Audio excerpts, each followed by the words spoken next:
ပြည်သူများလုံးပဲမင်္ဂလာပါရှင်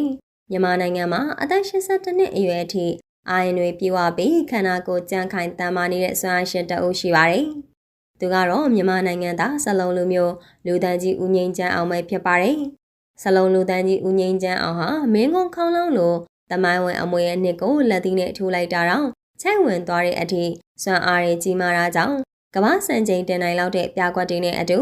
အမေရိကန်ဒေါ်လာ1 သန်းနဲ့စိန်ခေါ်မှုတွေကိုပါရဲရဲဝံ့ဝံ့လက်ခံခဲ့ဖို့သူဖြစ်ပါတယ်။ဦးငိမ့်ချမ်းအောင်ရဲ့ဘဝဇာတ်ကြောင်းဟာစွန်စားကန်တွေအံ့ဩဖွယ်ရာစွမ်းရည်တွေနဲ့ပြည့်နှက်နေပြီးမြန်မာလူငယ်တွေအတွက်အတူယူစရာဆံပြပုံကိုတအုပ်အဖြစ်ထင်ရှားနေပါတယ်။ဦးငိမ့်ချမ်းအောင်ဟာစလုံးလူမျိုးဖြစ်ပြီးငယ်ဘဝကလေးကသူတို့လူမျိုးစုရဲ့လက်ဆင့်ကမ်းလာတဲ့အတွင်အားတိုင်းပညာတွေကိုတဆင့်ချင်းလေ့လာသင်ယူခဲ့ပါတယ်။တိုင်းပညာအပေါ်ဝါသနာကြီးမားပြီးခန္ဓာကိုယ်ကလည်းတဘာဝအတိုင်းတန်ဆွမ်းအားကောင်းတာကြောင့်ပညာရပ်တွေကိုလင်းမြန်စွာကျွမ်းကျင်တတ်မြောက်ခဲ့တာပါ။ဦးငိမ့်ချမ်းအောင်ဟာရိုးရာတိုင်းပညာတွေအပြင်ခေတ်သစ်ပညာရပ်တွေကိုလည်းလေ့လာဖို့စိတ်အားထက်သန်ခဲ့သူပါ။စာအုပ်စာတမ်းတွေဗီဒီယိုတွေကနေတဆင့်တိုင်းပညာကျမ်းတွေနဲ့စတန်ပြကွက်တွေကိုပါကိုယ်တိုင်လေ့လာစီးပူပြီးလက်တွေ့ကျင့်သုံးခဲ့ပါတယ်။သူဟာယူပဗေဒဆိုင်ရာအင်နာရှာသဘောတရားကိုအခြေခံပြီး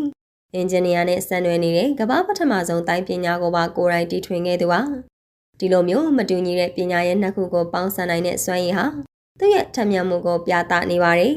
ဦးငိမ့်ချမ်းအောင်ဟာဘယ်သူမှမလုပ်ဘူးသေးတဲ့ပြကွက်တွေကိုလည်းကိုယ်တိုင်လက်တွေ့စမ်းသပ်ဖန်တီးနိုင်တယ်လို့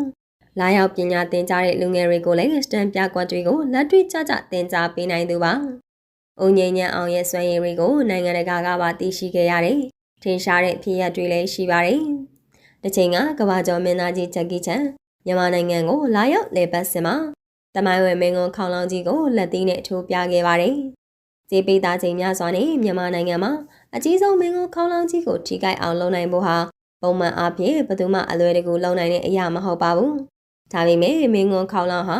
ဦးငိမ့်ချမ်းအောင်ရဲ့ထိုးချက်ကြောင့်ခြိုင်ဝင်သွားခဲ့ပါတယ်။ဒီဖြစ်ရပ်ကြောင့်ရှေးဟောင်းသုတေသနပညာရှင်တွေကတော့သတိပေးခြင်းခံခဲ့ရပါတယ်။ဒီအဖြစ်အပျက်ကသူ့ရဲ့မယုံနိုင်စရာစွမ်းအားကိုအထင်အရှားသက်သေပြခဲ့တာပါ။ဒါအပြင်ဦးငိမ့်ချမ်းအောင်ဟာအသက်အန္တရာယ်ဆိုရင်ရတဲ့စတန်ပြကွက်တွေကိုလည်းလွယ်လွယ်ကူကူပြုလုပ်နိုင်ခဲ့သူပါ။တစ်ပင်ပေါ်တွေကိုစောက်ထိုးတတ်တာ၊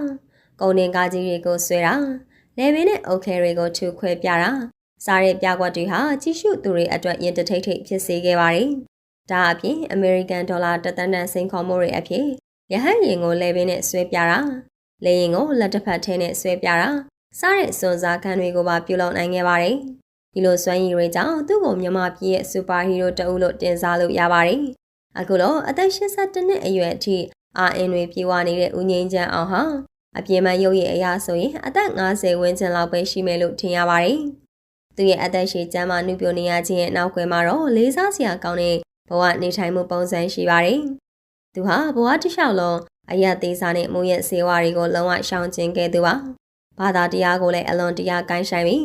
ငါးပါးသီလကိုလည်းတသက်တာလုံးဆောင်ထိန်နိုင်မှုဖယားရှင်နာမှာအဋ္ဌထံဝင်ခဲ့သူပါ။ကောင်းမွန်တဲ့စိတ်ဓာတ်နဲ့ဘဝနေထိုင်မှုပုံစံကြောင့်ခန္ဓာကိုယ်ရောစိတ်ရောကျန်းမာတန်ဆွမ်းနေတာဖြစ်ပါတယ်။ဒါအပြင်ဦးငိမ့်ချမ်းအောင်ဟာပရာဟိတလုပ်ငန်းတွေကိုလည်းတက်ကြွစွာပါဝင်ဆောင်ရွက်လေ့ရှိပါတယ်။ရှိပြီးတဘာဝဘီအန်နီယယ်တွေကြုံတွေ့ရတဲ့အခါတိုင်းကိုရိုင်းကိုကြကူညီပေးတာတွေရှိပါတယ်။ဝေကြီးအခက်အခဲရှိတဲ့မိဘတွေရဲ့သားသမီးတွေအတွက်အခမဲ့ဘော်ရာဆောင်ကိုလည်းဖွင့်လှစ်ပေးထားပြီး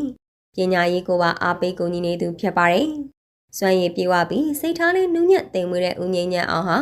မြန်မာလူပေါင်းအတွက်အကောင်းဆုံးစံပြပုံကိုတအုပ်လို့ဆိုနိုင်ပါတယ်။ဒီလိုလူမျိုးမြန်မာပြည်မှာပေါ်ထွက်လာတာ